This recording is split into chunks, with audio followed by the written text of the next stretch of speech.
Hey, business building warrior, welcome back to Silent Sales Machine Radio. This is your host, Jim. I've got a guest today who's about to join me in a couple minutes, and you're going to love this guy's story.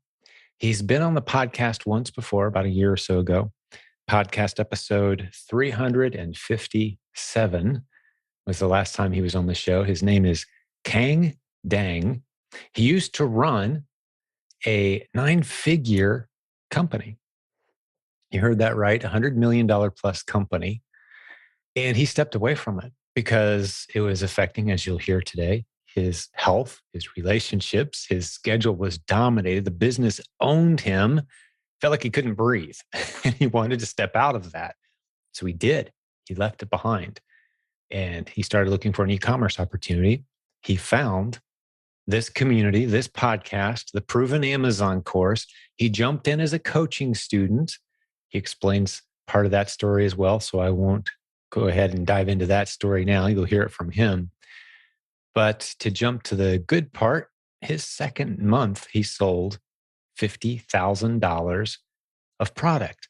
Now, that was when COVID was kind of in full force. So a lot of our businesses spiked around then, those of us in e-commerce, and it's really never settled down since, but there was an unusual bit of a spike there right in the middle of COVID.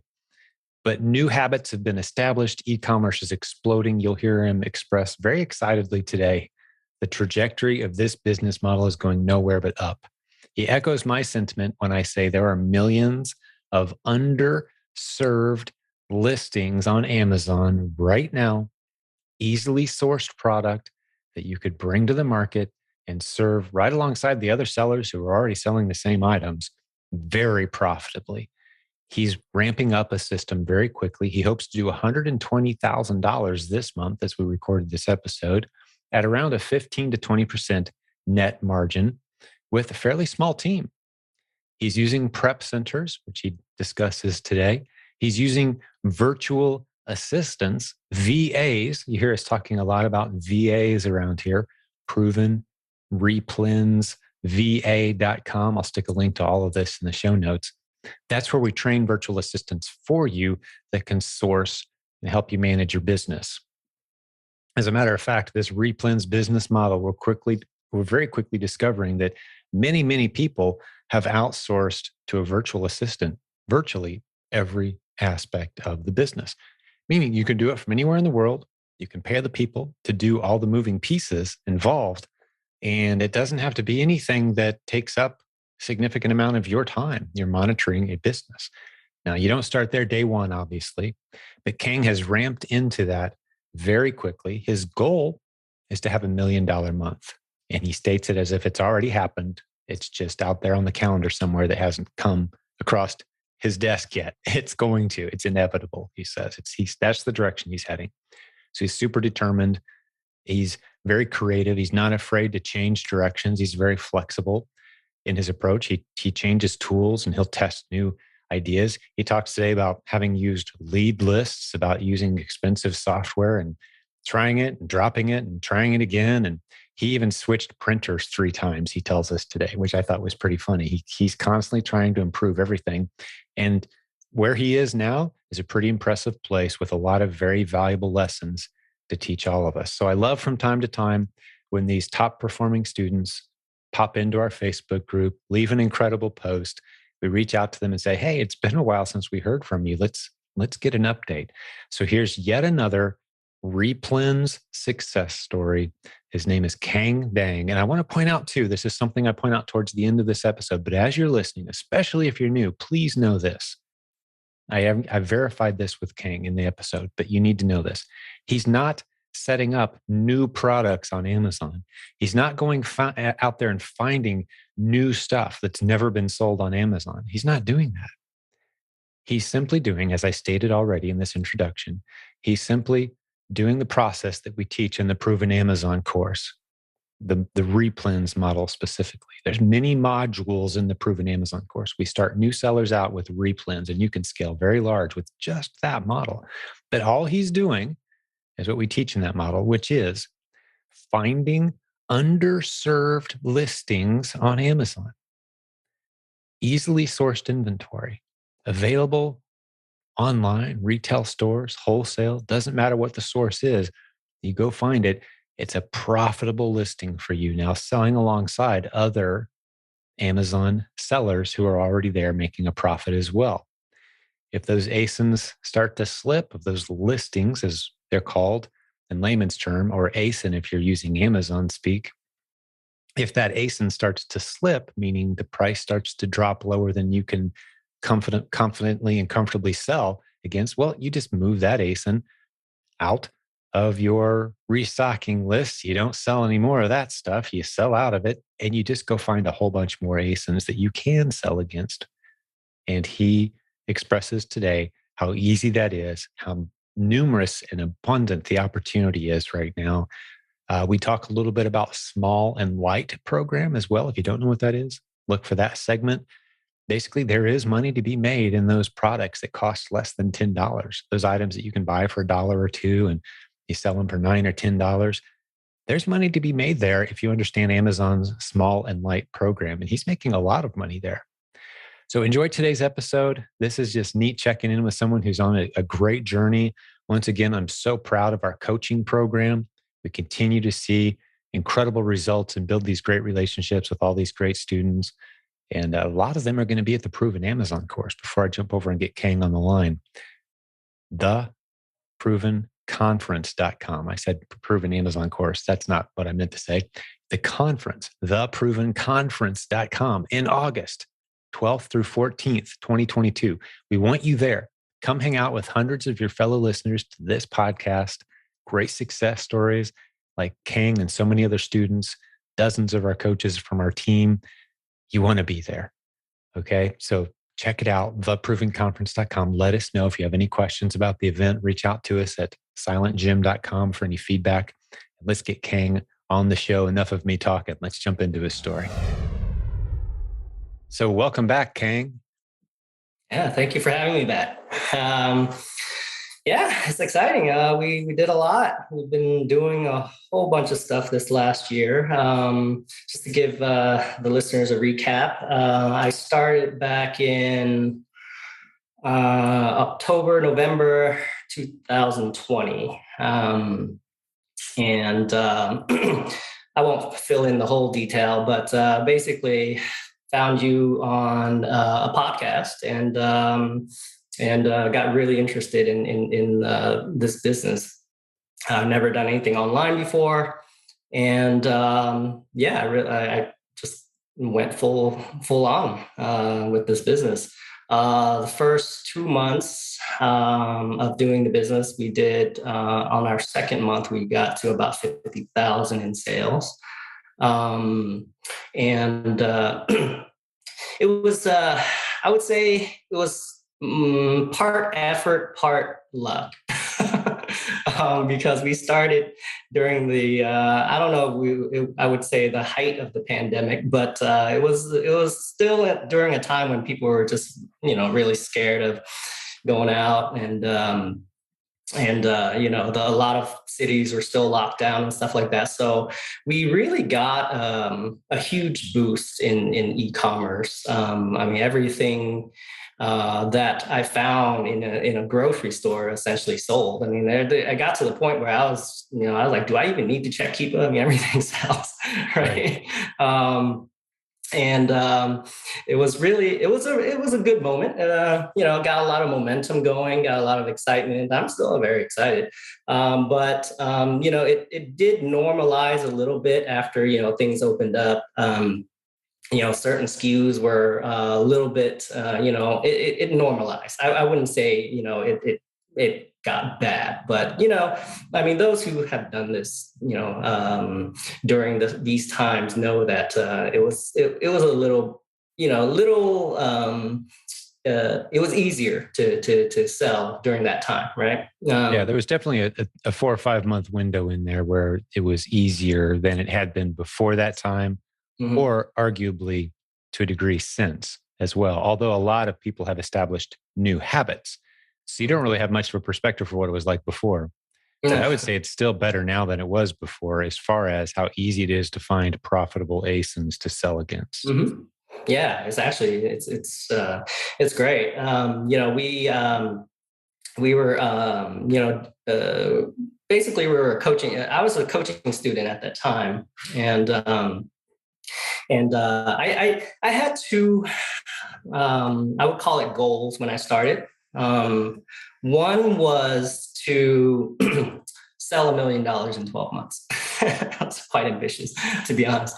But that was a goal, and uh, it wasn't like a hard deadline type of goal. I'm not really a hard deadline kind of guy, but it was, I work on targets, right?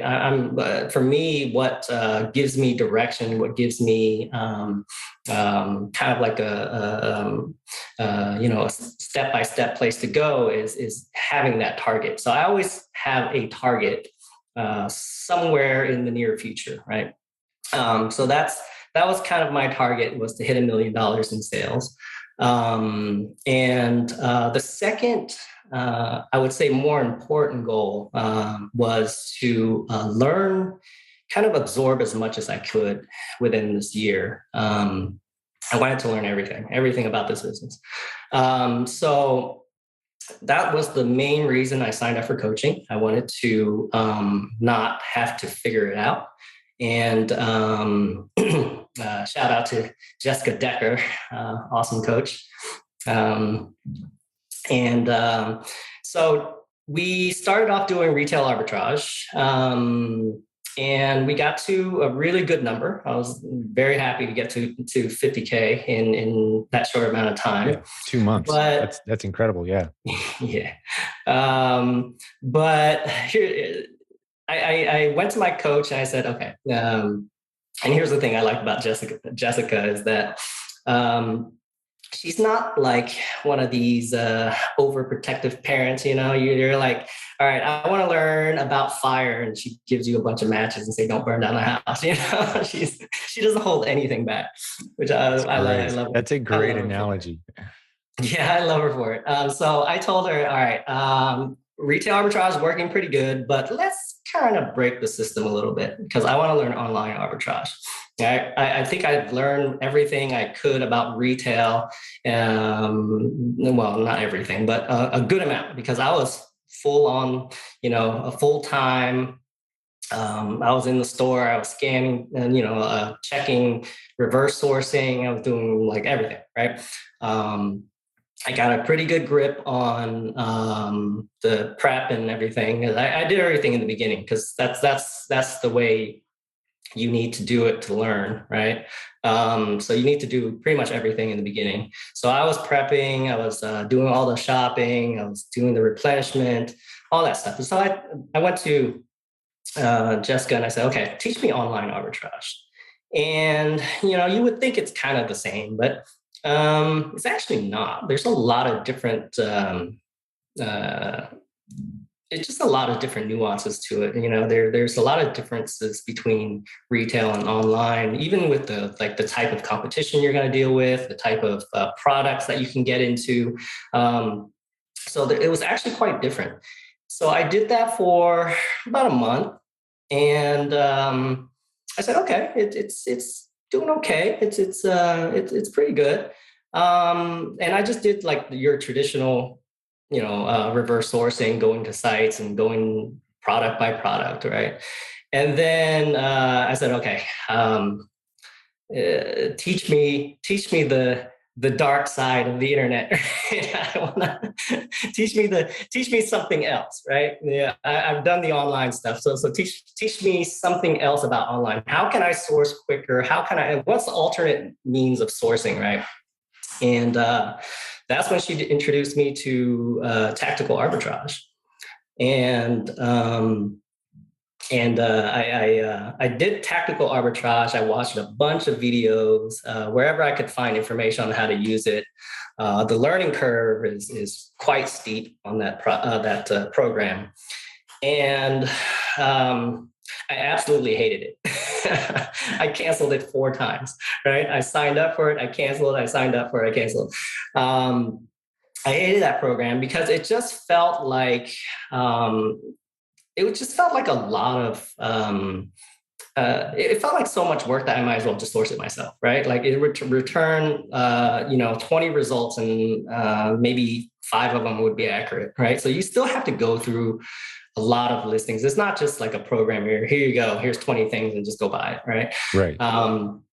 So I learned that.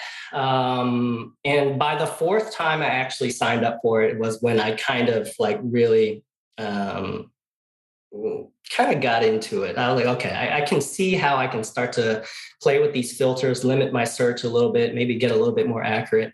And then I kind of got it. So let's see, what else did we do? So after tactical arbitrage, I said, okay, teach me more stuff. I want to learn more ways to source. And that's when she said, why don't you try leads lists? All right. And I said, okay, let's see what this is about. And all of these, I would say, experimentation was really not meant to build a model off of. I just wanted to experience it, right? It's like, just like retail arbitrage, I could have just kept going with retail arbitrage, but I stopped it because I wanted to learn online arbitrage. Mm-hmm. And same with these leads lists. I said, okay, let's see what it's all about. I don't put a disclaimer. I don't recommend a lot of people do what I did because this is kind of my personality. I guess you went all in. I mean, I go all in everything I do, right. But I do it for a short amount of time, right? Just like the online arbitrage, just like the tactical arbitrage. I do it for a short amount of time because my point now is just to learn. I just want to learn. So the leads list, after I did that, I don't know anything about it. I don't know what's a good list. I don't know what's a bad list. I don't know, what makes it good or bad or whatever. So I just bought a bunch of them. I bought like 9 of them, right? And I compared each one. I'd say, okay, why is this? What's the difference here? So I kind of like broke it down and say, okay, what's the difference? Why are these? And even then, you still don't know why it's good or bad. So I just went through the list and bought everything. I just bought like 2 of everything, right? I didn't want to, I mean, this, again, I'm not like trying to make money here. I just bought like 2 of everything on the list. Don't do this. I'm seriously, don't do this. But that's just how I wanted to learn, right? So I just bought a little bit of every single item just to see how they go. And, by the grace of God, I didn't get suspended for doing this, but, there's so many, I would say, landmines within those leads that experienced people who use those things would know. But me, I didn't know any better. So I mean, there's so many like things that are like high risk of IP complaints. Right. You'll find stuff on the list that the brand is selling, like, direct competition, right? Which is a big no-no for things that you should avoid. So I learned. I got like, through a period of a couple of months. A good thing it didn't happen all at once, but if it did, I would probably been in a little bit of trouble. I started getting IP complaints, right? I started getting account health issues because I didn't know what and what not to avoid. But the good thing is I do now, right? So right, sure. I know very, like, it taught me a lot of things. It taught me, okay, how to read variations very well, right? A lot of times you're seeing something on an item, you're like, oh, wow, it's 2000 ranked. This thing's got to be flying off the shelf, right? But no, it's the other color that sells, not this one. Right. You learn that really well. And then I learned how to avoid account health issues very well. Knock on wood, but I haven't had an account issue in like 4 months. So you're checking, I would assume when you're talking about avoiding account health issues on buy lists or any other time you're sourcing for that matter, you're taking a look at who else is selling it. Is there only one seller, for example? And that's the brand owner. You don't want to go head to head with the only other seller being the brand owner because they're going to make your life miserable. They're going to attempt to, and you may be able to get away with it, but it's not worth the fight. I mean, that's 90% of the IP complaint issue avoidance strategy that you need to know right there in a nutshell. And Keep It tells you these things. But how else were you guarding yourself from IP complaints? What are the things you're looking for? So, I mean, some of the things that are taught are to read the seller graph on the Keep It chart, right? So if you see the seller graph go from like 20 sellers and just plummets down to one, that's a very good indication, right? Right. But for me, even when I was doing that, that wasn't enough. The additional thing that I started doing, which is the reason, I think is the main reason why I haven't had account health issues in a very long time. I used to get at least one a month. And which is normal. I mean, a lot of times you can't even avoid it, but I would get at least one account health issue a month. And I haven't had one in like the last 4 months because I started implementing this extra step. And use it if you like to, but it is I would call it a more conservative approach. Is that I also do a brand search. So let's say, for instance, you're on a listing with a 2-pack of Kleenex tissues, right? That listing looks perfectly fine. You don't see any seller drops on the Keep It chart or anything like that. It looks perfectly fine. But an additional step I do is I search Kleenex, right? I just type in the search bar, I type Kleenex, and I look at all the other listings. If the brand is selling on, like Kleenex is selling on, a bunch of other listings, you could spend an extra time and click on those those other listings where they're the only seller to see if they've ever kicked anybody off. But in general, if I see the brand as an FBA seller, I just avoid it altogether. I just, for me, there's just way too many products to buy. I don't really want to trouble myself with ASINs that may cause an issue. I mean, at some point down the road. Yeah, sure. There's just so many great ASINs out there. Why waste your time on one where the brand is obviously protecting some of its ASINs, but it hasn't gotten to all of them yet?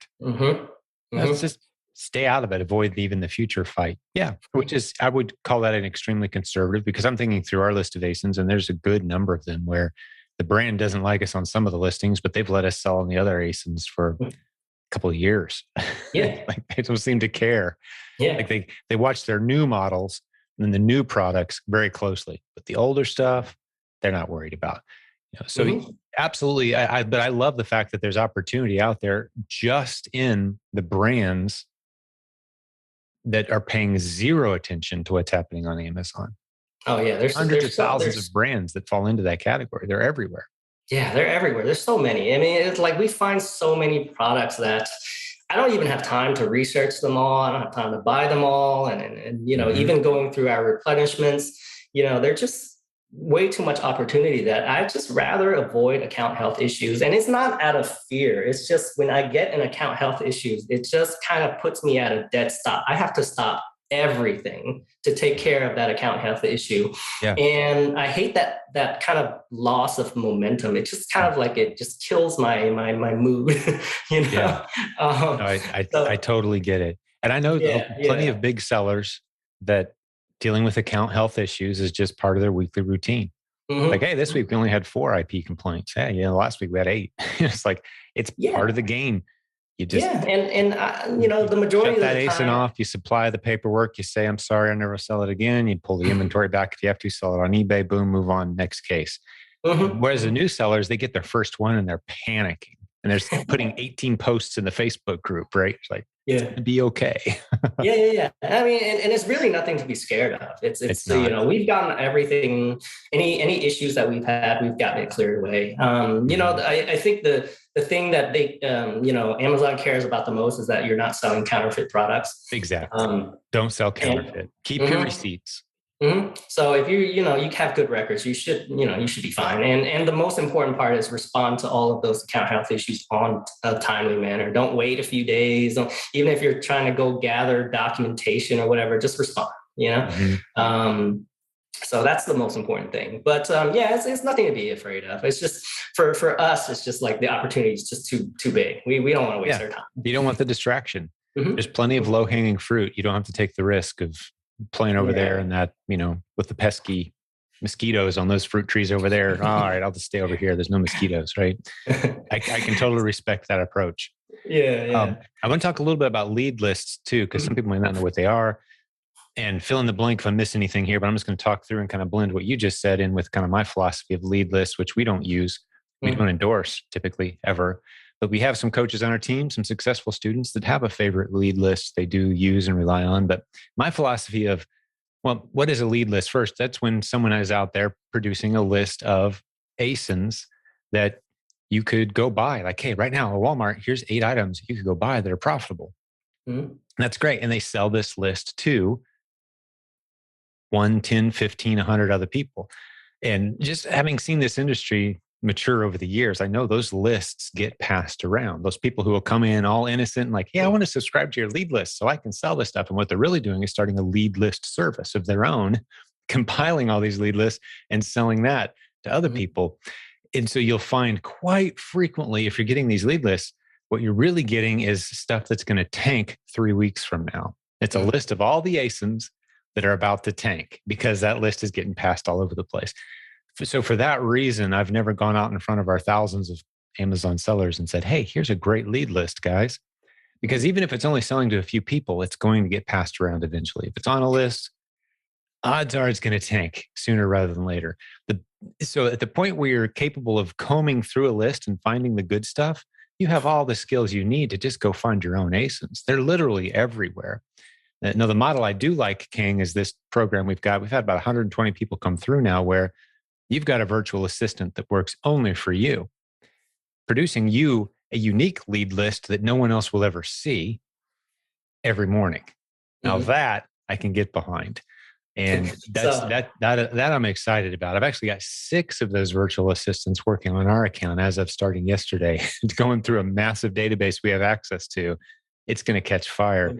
But that's leads only we're going to see. We're not going to sell those or pass them around to a whole bunch of people that can resell those. And a lot of time those lead lists too, what they'll be is everything that's on sale right now at Target.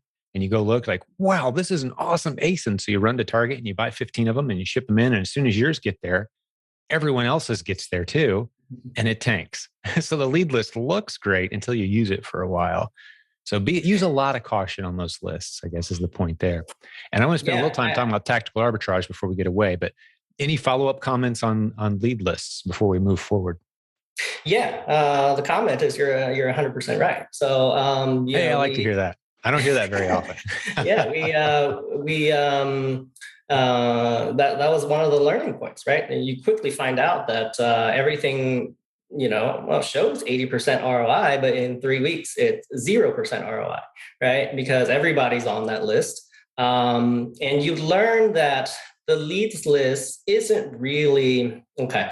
I don't want to bash leads list too much because some people, they actually know how to use it very well. And they bunny trail off of it. And the way you actually supposed to use a leads list is to use it as an idea generator, right? Mm-hmm. You're like, okay, this store is actually kind of good. I've never sourced this store before. Let me go see what else they have, right?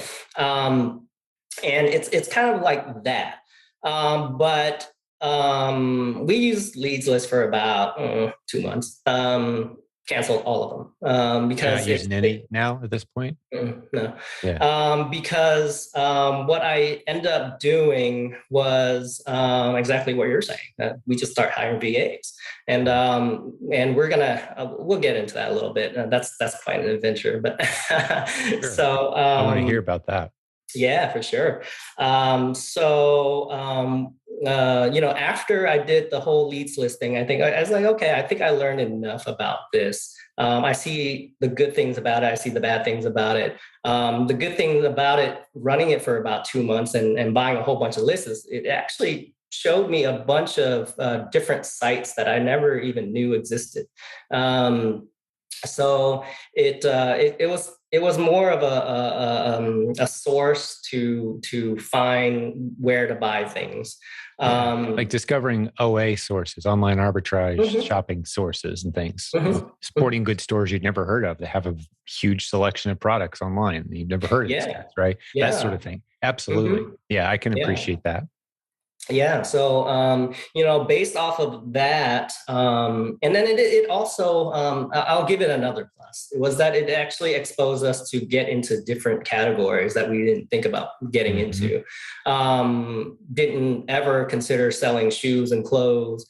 But based on working with those things, I got into selling shoes and clothes.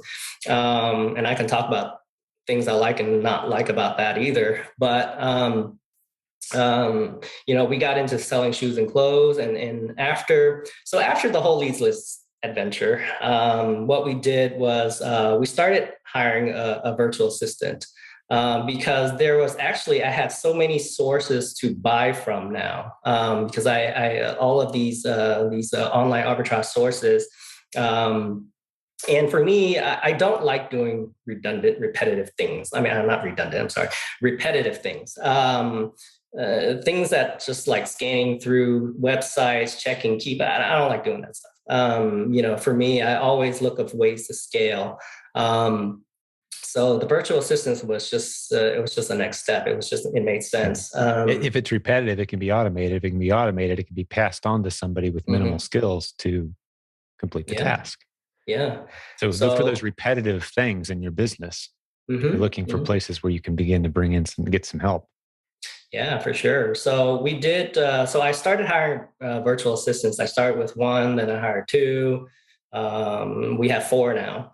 Um, but they do all my sourcing. So I don't do any sourcing nowadays. I look through what they find and see if I want to buy or not. I don't buy it. I don't buy products either. I outsource that too to a buyer. Um, and it got to the point where I was like, do I really want to do all this prep? I mean, I don't do it myself. At that time, I was already hiring someone to do all the prep work. But I was like, you know what? Let's try out prep centers, right? Mm-hmm. So I started using a prep center. And as my usual way, I didn't do one. I hired three prep centers. I hired three different prep centers. And I just sent them. I had two virtual assistants that found things, and based on those things that they bought, I would send it to one prep center, and I would just kind of spread it around. Right. I wanted to Mm-hmm. see, okay, what prep centers are good? Why are they good? And which ones are bad? And why are they bad? So I did that. And so I sent it to the prep centers, and we did that for a while. Man, there's so much to talk about. I don't even know where to go. Oh, this is great, man. I've got a couple things in my head we'll revisit here in a minute, but you're doing great. Yeah. So the good thing about prep centers, besides the fact that they're doing the work for you, is that if you do sign up for prep centers in a tax-free state, you're not paying tax, And which is your very good. online arbitrage purchases Mhm. zero tax. You're Um, buying online. Yeah, and here's another tip. I know this is not the same for every state, but I'm in Texas. So technically in Texas, I can get all my sales tax back. I Most just have to states are that file. way. Yeah, I have to just file it with the state and get all my sales tax back Yeah. that I pay. But it takes time. It's still cash flow, right? So to be able Mm-hmm. to send it to a prep center and not have to pay cash up front, it's very good for your cash flow. What I don't like about prep centers is that you do tend to lose control. You lose control of, for instance, the quality check, like the quality checks. I think that it's easier to be able to manage that on your own. Although there's a lot of prep centers that do a good job. But ultimately, there were errors. Like I would recall products back, and I would find a security tag on a shoe. I was like, why is Yeah. the shoe getting returned three Mm-hmm. times? I would recall it back, and there's a security tag on it, right? Things like that. You should you should watch out for. But I'm not saying all prep centers do that, and there's a lot of great prep centers. But be wary if you see a lot of returns on products or something like that. Just maybe you might want to recall that back, see how they recall that one unit or something. See how they prepped it.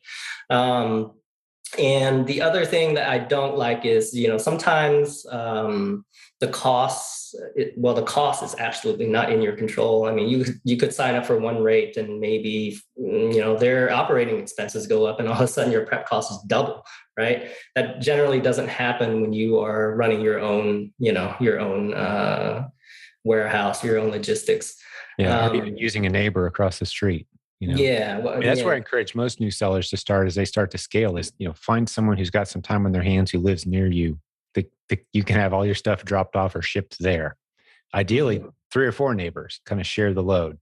One of them goes on vacation, you still got a backup, right? And there's sellers, some pretty serious sellers in our community that use that model. Yeah. I mean, the ultimate thing that I learned about this in the last year is pretty much anything works, right? It's just how you run it. It's anything works. Online arbitrage works. Retail arbitrage works. People who use tactical arbitrage, it works. Everything works. It's just that Nathan and I, my coaching director, has been with me for 18 years, 7,000 students coached. We've been saying this for over a decade now. Anytime someone comes up with a challenge in e-commerce, like, well, we hit a brick wall here, guys. Game over. Like, no, give us about 20 minutes to brainstorm. And if we can't come up with 20 qualified, worthy potential solutions for what you just said, we're not thinking hard enough. Yeah. 5 solutions isn't enough. There's 20 different ways to do any and all of this.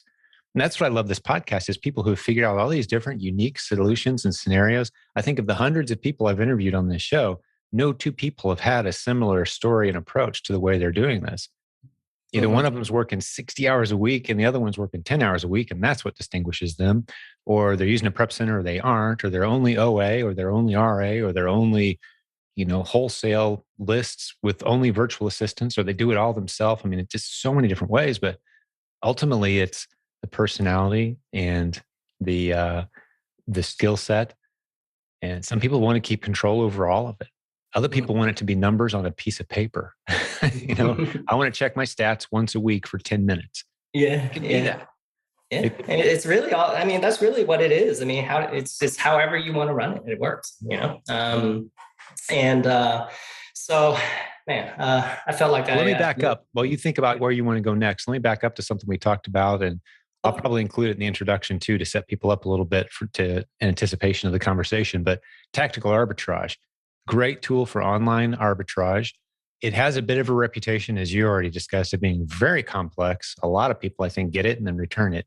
Right now, we're working on, with your coach that you mentioned, Jessica, and her partner in crime, Leah. The 2 of them have been working on an incredible approach to using TA that Leah talked about in her episode. It was episode 431 of this podcast, because she's working from home with a full-time job. She did $500,000 last year. She's gone full-time online now with her retail arbitrage business. She's expecting to do $1 million this year by herself, never sees or touches her inventory, uses a prep center, shopping all online, using this unique approach to tactical arbitrage that we're spelling out. And when that course releases, we're going to have a discount for everyone on tactical arbitrage, as well as the step-by-step how to use TA in a very specific way that she's used to build her business. So we're excited to bring that out. Have you seen any of that as Jessica kind of pulled back the curtain on some of that for you yet? As one of her students, I'm thinking maybe that's happened.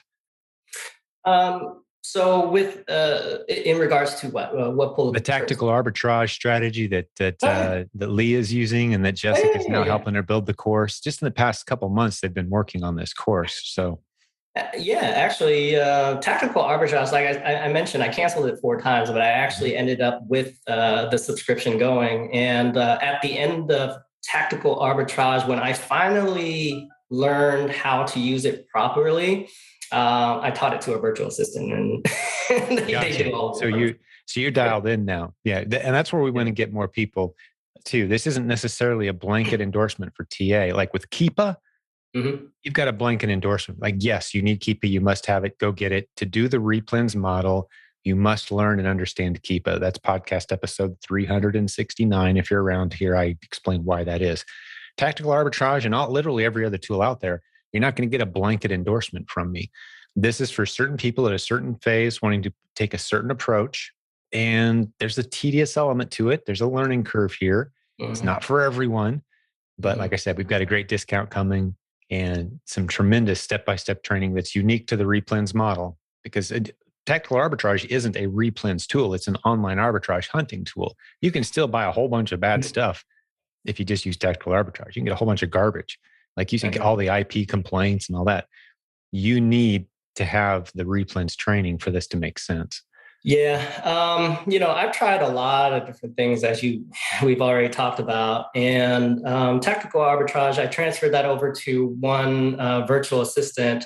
Even to this day, I'm not a huge fan of that type of sourcing. My, by far, the most favorite and effective way to find products is manual. It doesn't beat it. Nothing beats it. Yeah. When you say manual, you talking online or retail? Anything. I mean, well, we don't do any retail arbitrage anymore, but online. So I'll go through another thing, and basically what kind of enforce my point is after online arbitrage, I made it a mission to learn wholesale. I said, okay, this is the next step. I've learned retail. I've learned online arbitrage. The next step is wholesale. I'm gonna learn it. I'm gonna do everything. So now at this point, I've already had 4 virtual assistants. They're cranking out all of the online purchasing, all of the things that we do. So I'm pretty much hands off. I don't do any of that anymore. I spent all of my time and energy learning wholesale, and I talked to a lot of people that know wholesale. I was, I went to the conference. I saw Rich Potter in the hallway, and I pulled him aside. I was like, I didn't even know if he was busy or not. I'm like, Rich, let me talk to you. ProvenWholesaleSourcing.com, Rich Potter. Yeah, that's incredible wholesale content. He's a wizard. So I pulled him aside. I was like, hey, man, let me talk to you. Let me pick your brain for a little bit. And then after I got back from the conference, I was just like, nothing existed other than wholesale for me at that point. So I did everything that I need to do. Wholesale has its ramp up period, where it's not like retail arbitrage, where you kind of get that almost immediate gratification kind of thing. Go buy it, send it in, you'll sell it, right? Mm-hmm. With wholesale, there's a lot of build up to it. You got to you got to do it more methodical and more step by step, and you have to kind of build a lot of the work you're doing. You're kind of like planting seeds and waiting for it to sprout.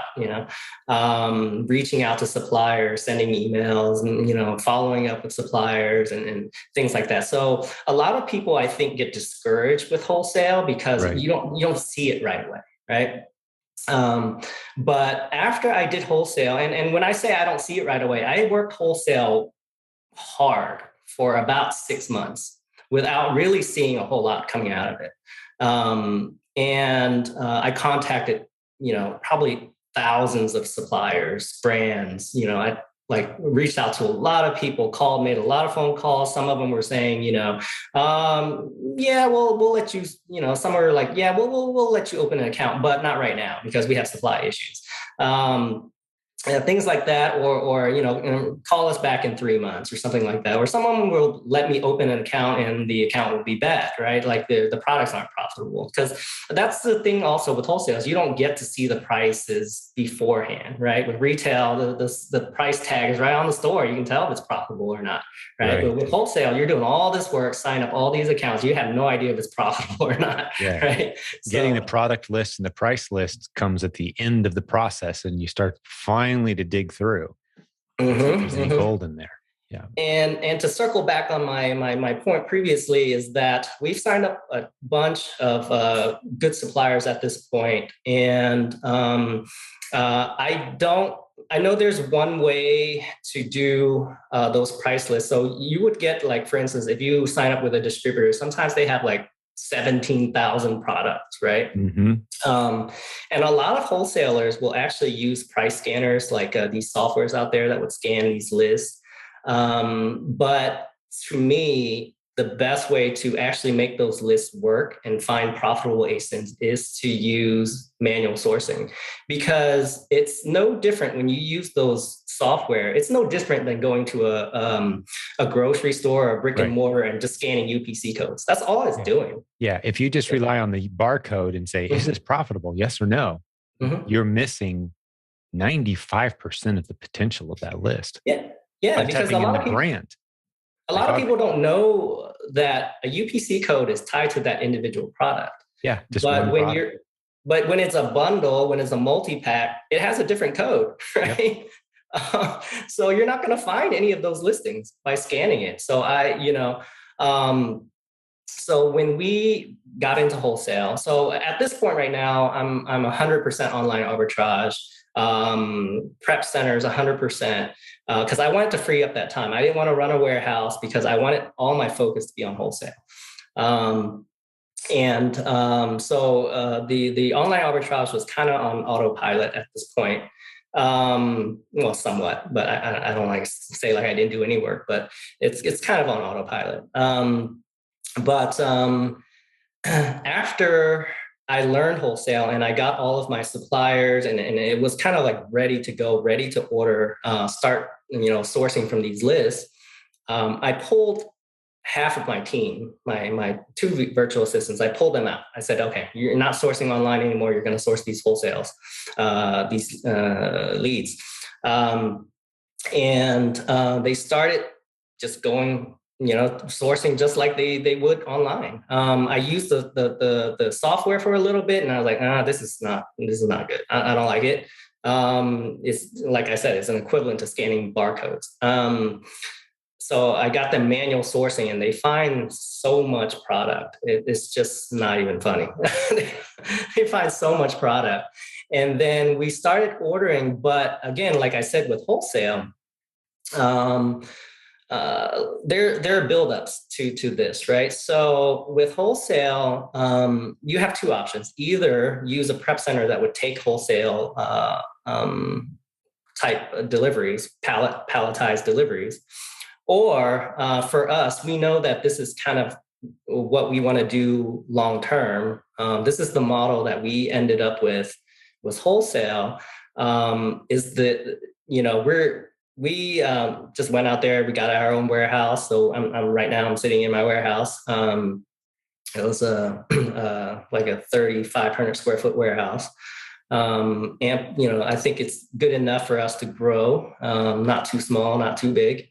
Which at first, when we first moved in, I was like, how are we going to fill up this space, right? And now it's like, where do we walk? How do we walk around here? There's nowhere to walk. Yeah, right. The space always fills up, man. So with wholesale, we're doing higher volumes now. We're doing much, much higher volumes. We did, when we're doing online arbitrage, we purposely did we tried to increase our average sales price for each sale. We were trying to inch up more and more every day. We were getting up to like, $70, $80 in average sales price. Because we were doing a lot of clothes and shoes and things like that. That was easy to do. But with wholesale, we're actually taking the opposite approach, and you'd be surprised at the results. I actually, I was a lot of the people that I talked to at the conference and a lot of people I made friends with, I kept telling them, hey, just increase your sales price. It's a lot easier to sell $1,000 when you're selling like $150 items, right? But that comes with a price, right? Especially returns. Every return hurts. Yeah. Those returns hurt very bad. And the thing that hurts even more is the cash flow hit. So for instance, if I sell a shoe for $200, let's say my purchase price is $100. That return, I have to wait 60 days, up to 60 days for the customer to return me that shoe, for me to sell that again, right? So a lot of, if you're going to get into that model, pay attention to your returns. Shoes and apparel, it's, high returns. Expect 15 to 20% return rate. Mm-hmm. And that really could get, it starts to mess with your cash flow a little bit. So just be careful with that. I'm not bashing any model. Every model works, right? So clothes and shoes it has definite pros to it, but pay attention to the cons as well. So are you doing some small and light then too to offset that? So now we're doing wholesale. I absolutely love small and light. Small and light, for those who don't know, are previously Amazon's set a limit on small and light to be $8 or below. They just bumped it up. What is it, 10 now, right? It's 10. It's 10 starting on the 28th. I actually have a reminder on my calendar to go check every single ASIN that now qualifies for small and light, and put that in there, because small and light, the fees are way less. For comparison, for those who use, for instance, RefSeller, we use RefSeller to do our profitability check for each ASIN. And there's actually a little checkbox called S&L, right? You can check that box and it will calculate the small and light profitability. So you can play with it. You can put in $8 sales price, and let's say you spend $1.50 on that product, right? Without small and light, the profit is like nothing, right? But you just check that box, that S&L box, and then all of a sudden you're making like $1.50, $2, right? Exactly. So we just love small and light. It's kind of under the radar. People tend to avoid those products because the general rule of thumb, especially with new sellers, is if you can't sell it for at least $15, just pass it out, especially when you're learning the ropes. Just walk right on by it. Yeah. But as you're scaling, man, there's huge advantages. Another advantage of small and light too is, Khang, you're selling so many units now that occasional little blip or negative hit is just wiped out by hundreds of transactions flowing through your account constantly, right? Yeah. So we actually give people the advice when they're trying to recover. Let's say maybe they have an FBM. Do you do any merchant fulfill? That doesn't sound like you do. No. But if you did a merchant fulfill and maybe you shipped it a day or two late, now your metrics are starting to slip, go sell 200 boxes of pencils at break even, small and light, right? Like you're back in the game now. you raised your score. Let me give you an example of what you just said there is, we sell so many units nowadays that we just I think 4 months ago, we got hit with an IP complaint. I didn't even have to submit a POA, like a plan of action. They just said, check these boxes, acknowledge you'll never do it again, and you're good to go. Right. Hey, quick interruption. We'll get back to the show in just a moment, but I want to make sure you know about the Proven Conference coming up August 12th through 14th, 2022 in Louisville, Kentucky. Join hundreds of your fellow business building warriors, the same people who listen to this podcast, the successful students you've heard interviewed, the coaches on our team. There's over 60 of them.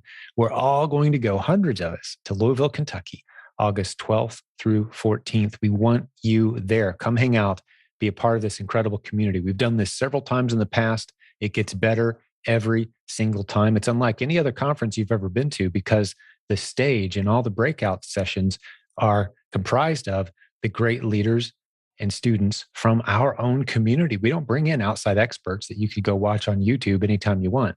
No, we are putting on stage the people that you'd love to meet face to face. It's an event unlike any you've ever attended. It will change your life. August 12th through 14th, 2022 in Louisville, Kentucky. See theprovenconference.com for details. theprovenconference.com. There's a link in the show notes as well. Okay, let's get back to the program.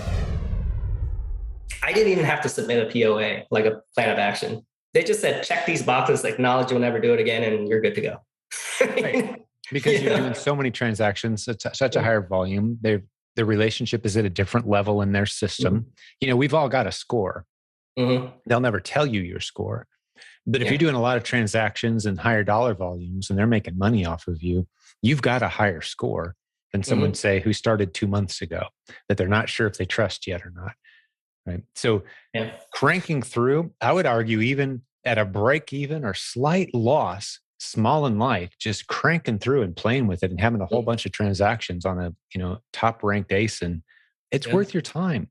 to do that, to learn the process, to protect your account and build a hedge in there against those occasional blips in your account health, where the Amazon representative who looks at your account goes, oh, wow, okay, this guy's cranking through 1,000 transactions a month, let's say. That's a legitimate account. They're going to be a lot slower to penalize you than, let's say, you're making the exact same money, but you're only selling 100 transactions a month. Yeah. They're a little more leery of that guy. They don't know you as well, right? So it's another argument for the small and light to investigate it. And the $10 thing. So one of the advantages of being in this group is, we're going to keep you on the cutting edge. There's a whole new window. I'm always saying there's millions of ASINs that are underserved. They just added on another bucket of several million with this little change from $8 to $10. Exactly. There's a bunch of stuff out there. And you gave great examples too. This item that you can buy for $1 or $2 that's selling for $9 or $10. It's time to stop ignoring those. The fees are very reasonable. Amazon's going to ship those out and handle it for you. I mean, you can ship 100 at a time and they fly off the shelf kind of ASINs that suddenly you're making an extra 100, $200 a day. Grabbing easily sourced products. Yeah, absolutely. And the great thing about these small and lights are they're so cheap for people to buy. They don't buy one; they buy like 5. They buy 5 at a time, 10 at a time, right? I have like this razor that you shave with, right? I think I bought like 2,000 of them. I sold it in a month, right? I mean, and you only make like 90 cents each, but I mean that's almost $2,000 profit, right? Yeah, exactly. Easy 1,500, $1,800 after everything's paid for. That's great. That's beautiful. One-time purchase. Yeah, I love it. That's a great tip. We haven't had anyone really talk about small and light in a while on the show, so I'm glad you brought that up. Yeah, I mean, the opportunities are opening up. I mean, the $10 thing is huge. So many things qualify for now, if you think about it. And a lot of those, when you're prepping them too, you can just stick your FNSQ right on the product. That's all it takes. I mean, most of our small and light is just a sticker. There's really nothing else. You don't have to polybag it or, just sticker it. No, because they're already small, so they have to be packaged in something already by the manufacturer. So it's usually just a sticker. Yeah, it takes no time to prep. But yeah, we got into wholesale, so we're 100% wholesale now. Well, I wouldn't say 100%, like 90-10. Like I still do a little bit of online arbitrage. I still keep the shoe thing going because they're still good. I just don't buy as many as I used to, but I still do some shoes. But not a whole lot of anything else other than shoes for online arbitrage. We've learned so much in the wholesale game. We started shipping palletized shipments now. We LTL. Actually, there's one thing is that when you can build up the volume where you can ship full truckload, not LTL anymore, but shipped by the entire truck. Right. Things just open up. Like for instance, our average price per pound now is about 4 cents. 4 cents. Wow. To give some perspective, most of us are paying about 30 cents a pound if we're shipping those less than 50-pound boxes one at a time. And then when you go to LTL, which is maybe a pallet or two at a time, you jump down to about 15, 18 cents. Come from 30 or 40. Yeah, you can probably, sometimes you can get it down to about 10 cents. But if you now shipping by 4 cents a pound. 4 cents a pound. And they check in way faster. So one thing some folks aren't aware of is that when you ship LTL, Amazon doesn't take appointments for anything less than FTL, right? Right. A full truck, they won't take your appointment. So when Amazon takes your 2 pallets, for instance, they're actually just kind of putting you in the truck and driving around the country, picking up other sellers' stuff until that truck fills up, right?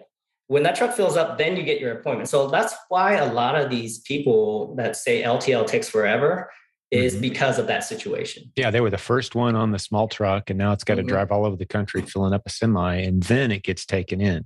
And that's when the appointment is set, once you've got a full truck. So if you're filling up a truck yourself. Next day. I mean, actually, same day. They pick it up at 10, and it's checked in by 5 p.m. same day. How many times a month are you filling a truck? We do it about 2.5 weeks. We fill up a truck. Every 2.5 and the weeks thing about the full truck is you don't actually have to fill up the whole entire truck. Right? You just have to pay for the You full can book a truck with 12, 13 pallets, right? Which is why we love wholesale. And these, especially getting into these small and lights, the shipping is basically free. I mean, I don't even consider 4 cents cost anymore. It's like free, right? And just imagine if I did fill up the entire truck. It's going to get even cheaper, right? At that point, I don't even think I can calculate by the pound anymore. I have to probably calculate by the unit at that point. It just opens up so many doors. There's a lot of products, like, for instance, when we got away from retail arbitrage, we were doing almost like 90% groceries.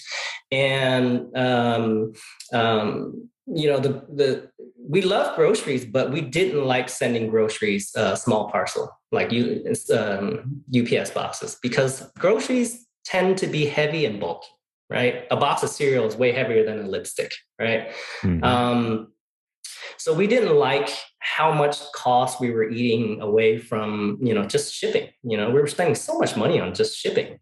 So we got away from groceries, got into other categories like beauty, shampoo, things like that, that had a higher average sales value and generally are lighter. Like I said, a little mascara sells for like $35. It's the size of my finger, right? So we didn't pay for much for shipping, but now when I do LTL, or freight, I should say, I love groceries. I absolutely love groceries. We were heavy in the grocery category because with groceries, the bulkiness doesn't matter anymore. It doesn't matter. But what's some of the bigger, bulkier grocery items you're selling? Give me an example. I'm sorry, say that again. Give me an example of a bigger, bulkier grocery item that you're now excited to sell that you would have shied away from. We're selling 6 packs of cans of beans. We're selling, a 12 pack of soup. We're selling like a lot of heavy stuff.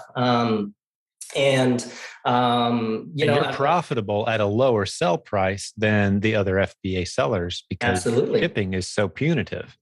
30 cents a pound is a lot to absorb. I mean, a 12 pack of soup, let's say, for instance, a pound each, that's 12 pounds. I mean, you're paying, 30 cents. I mean, that takes away a lot of your profit, right? Yeah, there's $3 or $4 gone. So, now we just absolutely love groceries. And the thing I love the most about it is it's virtually zero returns, right?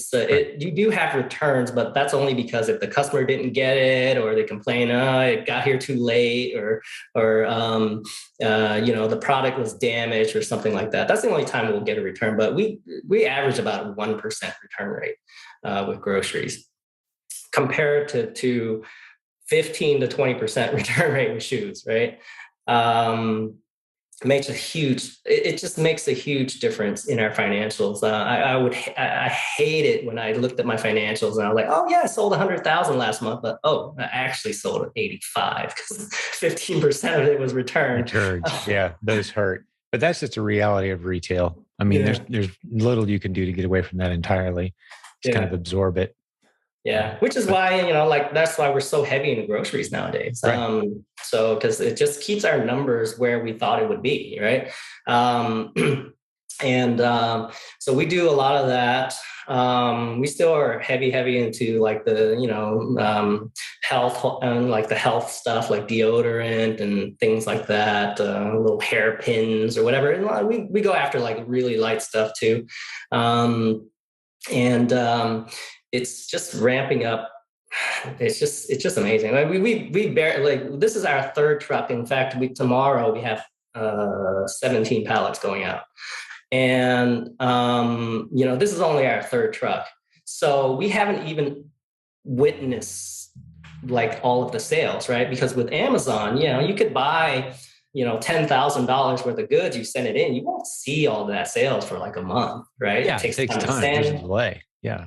Yeah, there's this delayed gratification, right? Yeah. But already we see, this is how we've been gauging whether or not what we're doing is successful, is that We're starting to see our daily average climb by a lot. Like we were in like 2,000 a day, 2,500 a day ish. And ever since doing the wholesale and sending these in, our average is climbing, from 25 to 3,000, 35. Now we're at $4,000, average daily. Beautiful. And it's very what's stable. What's your overall net margin right now, approximately? Yeah. So let's see. Depending on the month, it fluctuates, but depending on what we sell, again, we still sell shoes. One day, maybe I'll be done with shoes. The months that we sell a lot of shoes and get a lot of return, we might be around like a 15 net. Months that we sell wholesale mainly, we're hovering around 20% net. And we expect this month to be around $120,000 in sales. And it just keeps climbing. It's just the stability of replenishable products is just beautiful. With shoes, we'll see spikes. We'll see days where we'll sell like $6,000 a day, we'll sell two.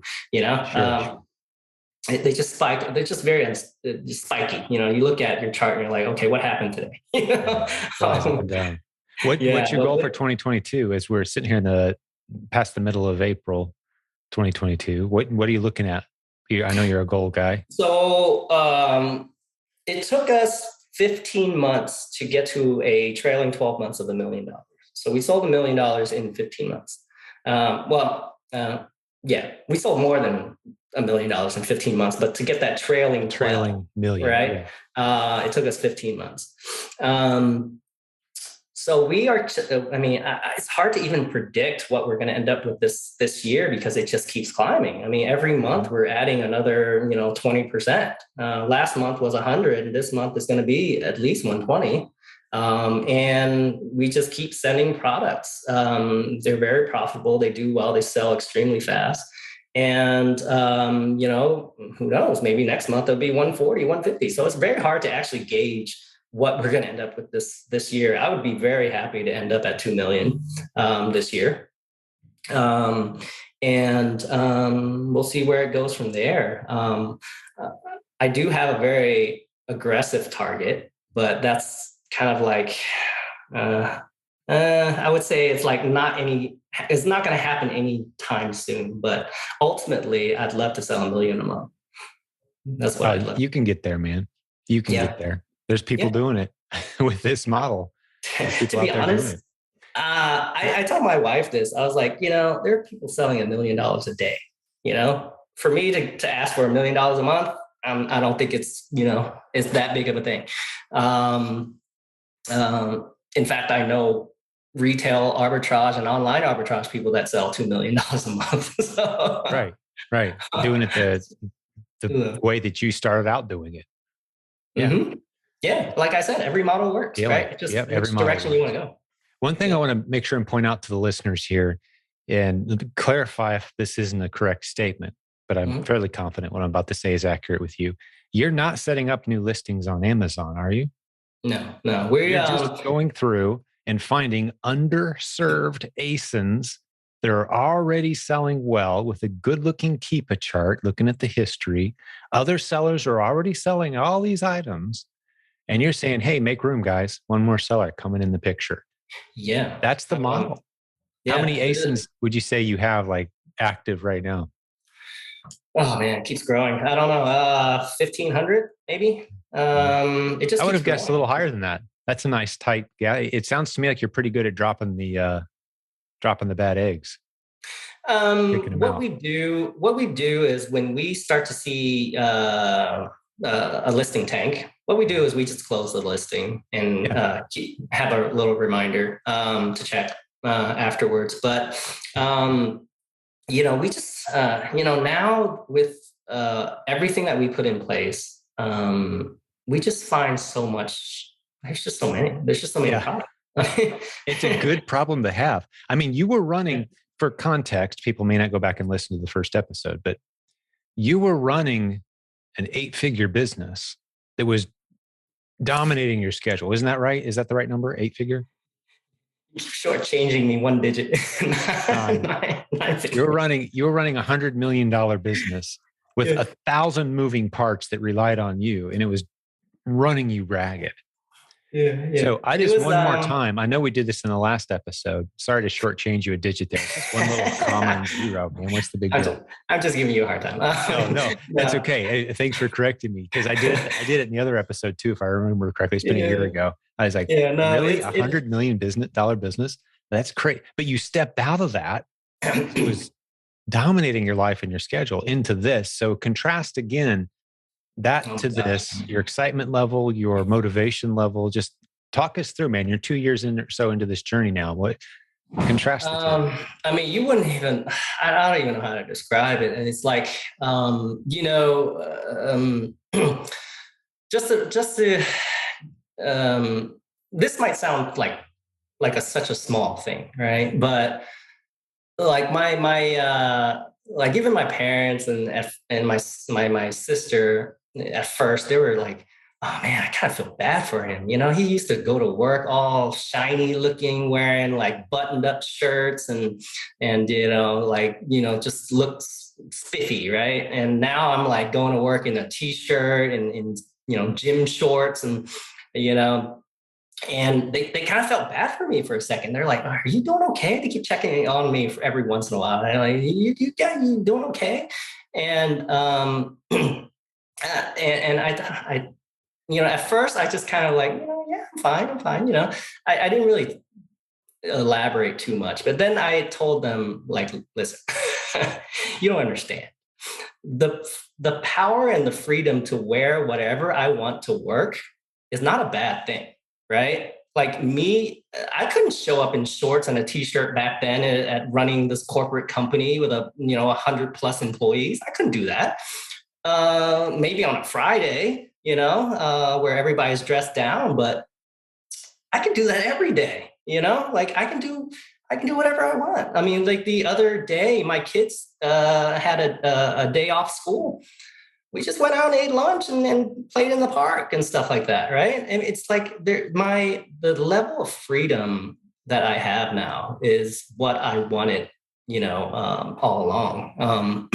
The business before, I mean, sure, it was making money. Yeah, it was great. And a lot of people think, are you crazy? I mean, I didn't drop it like a rock, right? I sold it. I mean, I made out pretty well, but people were like, we work, you would think you would work so hard just to get to that moment to own a business like that. But there's a trade-off, there's a trade-off for going that big. I mean, just look at Elon Musk. He doesn't look like a happy guy, right? He's just sleeping in the factory. He complains about it, That's a great point. That's a yeah, I great mean, point. I yeah, mean, you got to pay for these things, right? So there is a date on all of our calendars that we don't know when it is, when everything we've accumulated kind of stops mattering. We're on the other side now.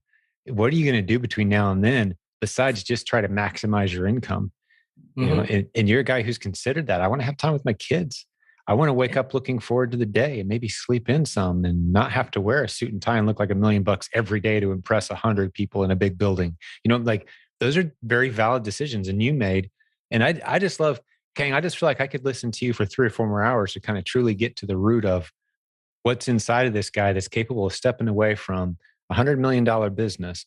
Now, you admit it in that other episode, you said, I mean, it was, if I remember correctly, it was driving you into the ground. It was driving you crazy. The money's good, but not that good that you could just like justify driving yourself crazy and ruining your health and your relationships, right? I was buried in it. I mean, my health was getting affected. I There's was no amount of stressed money out worth all the time. that. Yeah, I was stressed out all the time. It's it's also a good thing to reach to that point where I'm good. Like money. I'm not going to say it doesn't matter, but I have enough, right? I have enough money. So, I'm not I don't drive Ferraris and things like that. I have fairly low key lifestyle. I do have a nice house, I'm not gonna lie, but that's it. I don't buy expensive things. I don't wear expensive watches. I'm a very low key guy. So it doesn't take a whole lot to just live, right? But the thing is, I don't want to say that in contrast where Amazon, or online, I should say, is a bad opportunity. I'm making a killing right now, right? I'm making a lot of money right now. So with the freedoms that I have, and then not only that, the thing that excites me the most is getting to $1 million. I feel like I just kind of like climbed a little hill, right? I'm kind of like at the foot of the mountain now where I can start climbing. I haven't done anything yet, right? I mean, you're thinking about, whoa, he sold $1 million. That's nothing, right? The opportunity in e-commerce is just so massive. It's just, where do you want to take it, right? And I've just like, I'm so excited and grateful, more grateful than excited that I was able to do this. And I tell the worriers, not warriors, but worriers, the people who worry about me, my parents or my sister. I was like, look, I'm not doing bad. I'm doing great. I'm doing fantastic. Sent them pictures of this truck going out with 17 pallets. I'm not doing that, right? And you're just getting started. I just got started. There's 100 ways you could scale this thing without inconveniencing you, without adding more hours to your day, without adding new stress points of responsibility to your schedule.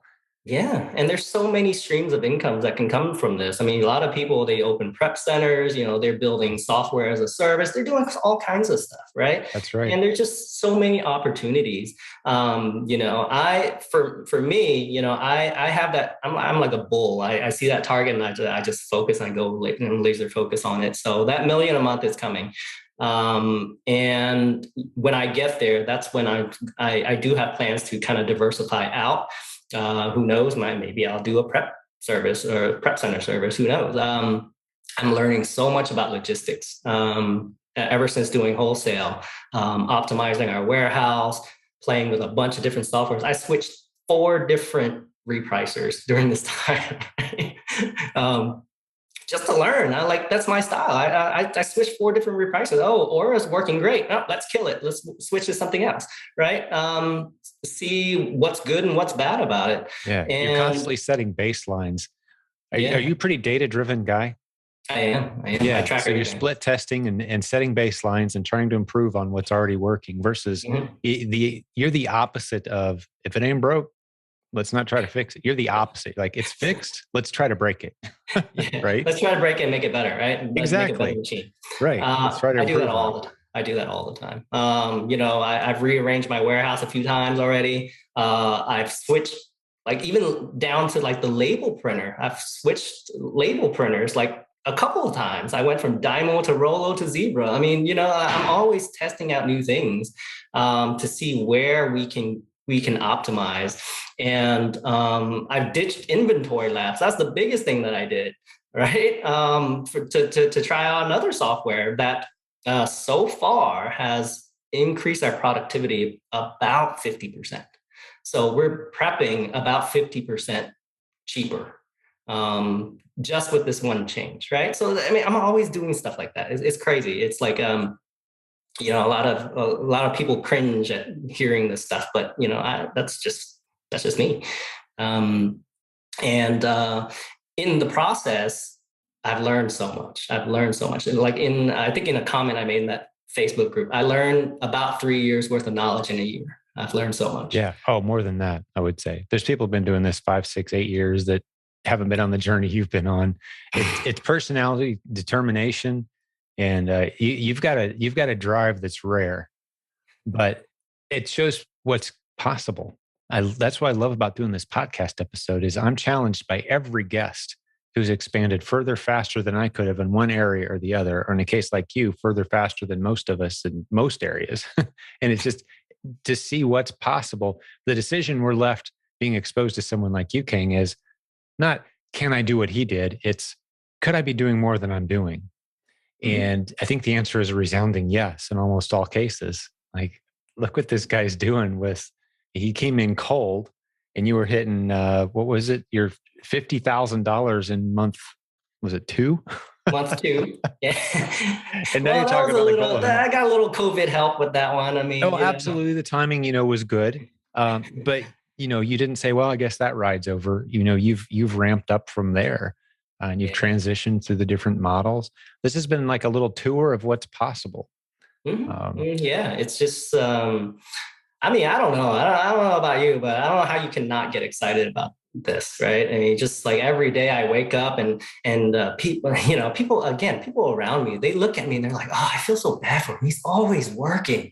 He's always working. He's always on his phone. He's always learning something, thinking about something, watching listening to a podcast, always doing something." And I'm like, I'm not ever working. What are you talking about?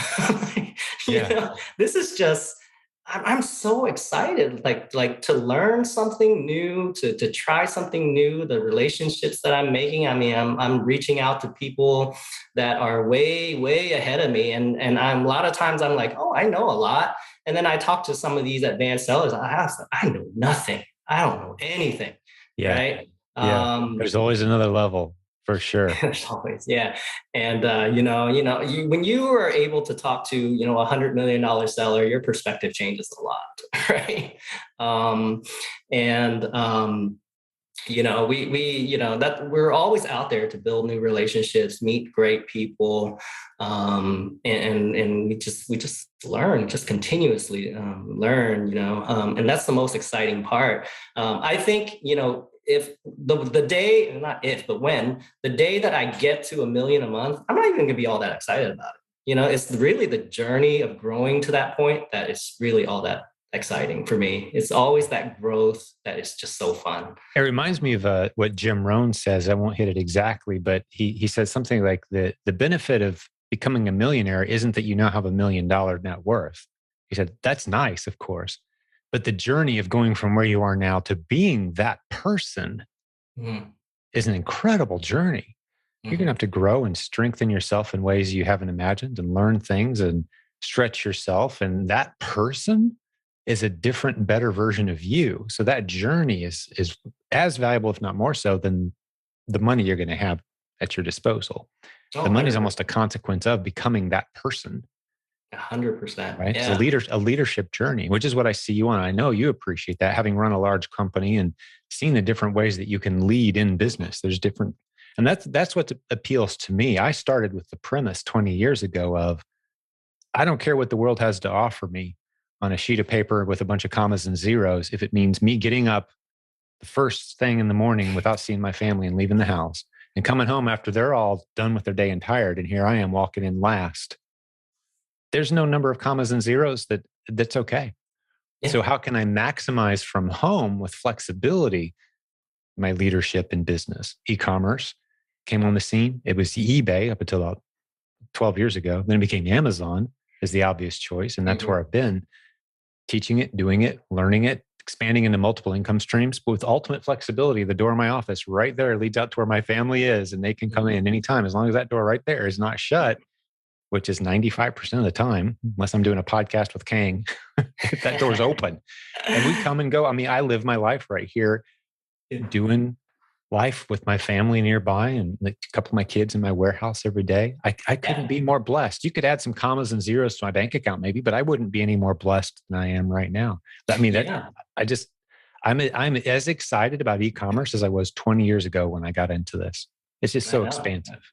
Yeah, and that was what I was missing. I had a very successful business, but I was essentially employed, except I was the employer and the employee. I was just stuck in that business, Your right? business owned you. And Mm-hmm. yeah, it owned me. And that was what I was missing. So it's not all, I mean, really at the end of the day, money doesn't matter all that much. Like getting into this business is what I really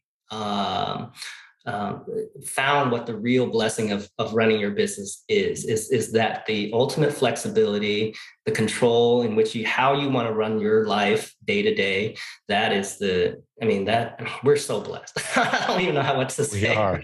We We are just are. so You're blessed. putting it very well. And I think you're really challenging a lot of folks too with the way you approach this, which is so at the heart of what I want this podcast to be about, not just how to make more money, but how to have that life of liberty that's needed so you can have that relationship with your spouse that we all should have and with your kids. And you can be the kind of person you want to be and wear shorts when you want to wear shorts. It's like that means a lot. Yeah. The kind of regrets people have on their deathbed don't have to do with, man, I wish I had more money in my bank account right now. No, and a good question. I mean, a good way to answer that is if you, how old is Warren Buffett right now? He's like 90, right, or something like that. Yeah. If you were given a choice to trade places with Warren Buffett to have all his money and his wealth and power And be his age. 90 years old, would you do it? No way. Yeah, exactly. So unless I'm 98. Unless you're 98, that's a good trade, I guess. But that's kind of the point, right? It's not really all about money. It's how you spend your time here, and it's that doesn't mean I don't work hard. I work very hard. And I appreciate that in you, because you see some people use that as an excuse to go paint on the street corner every day and beg for food and call that their dream life. Like, no, I'm not sure I want to be that guy either. Destroy all your relationships and do what I love. That's not what we're saying. Saying having the liberty to pour into those meaningful relationships and build something special, serving others well at the heart of it, which is what you're doing with your business. This has been a great episode. I know you've got a break coming up here. You gave me the time ahead of time. We're closing in on that, but this has been a really good episode, buddy. I appreciate hanging out with you. And I love when you stop in the group and give us your screenshots and your updates and your encouragement. That means a lot. And we talked before we hit the record button today that you're not sure about coming in August. You're hoping to come. I want you there, man. Whatever I can do. If we got to send a car to get you there, we want you there. I'd love to maybe even get you in a breakout session or something if you're up for it, and just kind of share, because by the time this podcast episode comes out, there's gonna be plenty of people that want to come up and shake your hand, hug your neck, tell you how meaningful this conversation was today. And I'd love to have you there for that. I think, there's a good chance. There's a good chance we're going to be there. I'm not saying we're not, but, there's a good chance. I just can't overcommit yet, because there is one thing I need to clear off my calendar. And if I can, I'll definitely be there. But I got you, man. We'd love to have you there in August. TheProvenConference.com. Hundreds of people from our community, your fellow listeners to this podcast, are going to be there. Kang's going to be there too. He just doesn't know it yet. So it was truly great hanging out with you today, man. Anything else that's on your list that you need to get off your mind or wanted to get off your chest before we start to wrap this one up? I don't want to cut you off prematurely here. No, I guess just one last thing is, if you haven't gotten the message yet, is don't be afraid to fail. Fail fast. I failed a lot. I failed with Leads List. I failed with Tactical. I failed with a lot of things. And the key point is don't, when you fail, the most valuable thing about failing is the lesson. So don't be all down on yourself. Oh, I'm dumb. I can't make it work or whatever. The difference between a more successful person than you is that they just failed more than you. That's it. Yeah. Jim Rohn again. Focus on the loss or focus on the lesson. It's a choice you make every time. So if you get good at focusing on the lesson, you can fail frequently, especially if it doesn't cost you a lot. With this business model, failing means losing $5 or $10. It's like, yeah, you want to be failing a lot. And then you're going to learn fast. My failures have been financially positive usually, but it's just not. It didn't go the way I thought it would. And I'm getting a poster on my wall. I'm big on like motivational stuff. And I saw one I really like, and it says that smooth seas never made a skilled sailor, right? That's so good. Yeah. Who said that? Do you know where that's from? I have no idea. I just saw it. I'm buying that. I've seen that before. Yeah. And I love it. I absolutely love it. I think that, to bring a spiritual message to that, God uses those challenges. It's all throughout Christian, biblical, Judeo-Christian ethic and scripture is, if you're not being challenged, you're not being strengthened and sharpened. And that's painful. Being pounded on hurts. but who you become in the process. And for some reason, we don't want to do that in business. We think, no, I just want it to be kind of easy. I just want to spend a few hours and make some money. Like, no, it's a leadership journey. You know, you misunderstood, challenged. Things are going to turn out as expected. You're going to be surprised. There's no business model out there that doesn't have those elements. So just get ready to be a better person and grow through that. Keep trying, keep failing forward. And I'm not good at the motivational stuff. I mean, I'm good at applying to myself. For some reason, when I try to push on other people, I just feel like I'm invading. So I don't do a whole lot of it. But well, you got me for that. So, yeah, I'll let you do I'll that do it for you. Man. Motivational speaker, the Proven Conference 2022. Khang Dang. All right, buddy, get us fired up, man. I got you on the billing, 9 a.m. day one. Let's go. No, it's a pleasure. Truly a pleasure hanging out with you, man. What's that? Maybe a small crowd. I'll do it in front of like 10 people or something. No, you'll get it.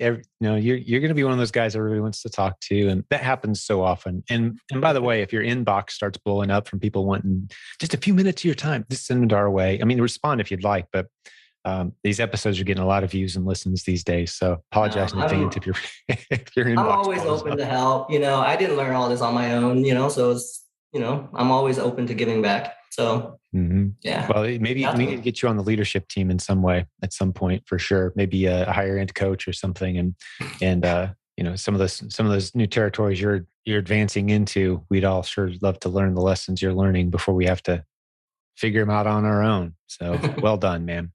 Yeah. Well, I'm going to wrap this one up. Thanks again, Khang. Did a great job, buddy. Very, very great conversation. I think a lot of people will benefit from this. But to the listeners who hung out today, I know you got your money's worth.